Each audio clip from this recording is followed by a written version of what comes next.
মির্জা বাড়িতে হাজির শেহজাদ খান। এমনই একটি পর্ব দেখতে পাবে দুনিয়ার টাকার গোলাম নাটকের দর্শকরা। দুনিয়ার টাকার নাটকের দর্শকরা যে পর্বটি দেখার জন্য অপেক্ষা করছিল, ঠিক তেমনই একটি পর্ব দেখতে পাবে তারা। তারা সবসময় চাইতো শেহজাদ খান আসল সত্যিটা জেনে যাক, আসল সত্যিটা জেনে ঋতুকে কাছে টেনে নিক। তবে এবার তেমনটাই হতে যাচ্ছে। আসল সত্যিটা জেনে গেছে শেহজাদ খান। ঋতু এক পর্যায়ে প্রমাণ করে দেয় যে শেহজাদের সাথেই ঋতুর বিয়ে হয়েছিল। যে কথাগুলো ভেবে অবাক হয়ে যায় শেহজাদ। শেহজাদ বাড়িতে ছুটে আসে আর আসল সত্যিটা জানতে চায়।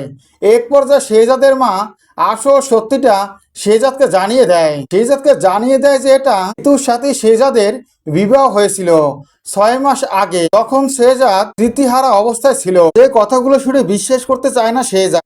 এক পর্যায়ে শেহজাদ বিশ্বাস করতে বাধ্য হয়। এরপরে দেখা যায় শেহজাদ বাড়ি থেকে বেরিয়ে আসে ঋতুদের বাড়ির উদ্দেশ্যে রওনা দিলেই সেই বস্তির তার বোনটি ওখান থেকে ফোন করা হয় আর বলা হয় সেই বিয়েতে আসবে কিনা। এক পর্যায়ে বিয়েতে যেতে রাজি হয় শেহজাদ, আর সেখানে গিয়ে দেখতে পায় টাকার জন্য মারা গেছে তার বোনটি। নকল টাকা দেয়া হয়েছে ব্যাংক থেকে, যেটা দেখে খুবই রেগে যায় শেহজাদ তার বোনটিকে নিয়ে চলে আসে সেই ব্যাংকে আসতে সবাই খুবই ভয় পেয়ে যায়। আর শেহজাদ বলে, আমার বোনটি মারা গেছে এই নকল টাকার জন্য, যেভাবেই হোক আমার এই বোনটাকে জীবিত করতে হবে, তা না হলে আমি এখান থেকে যাব না।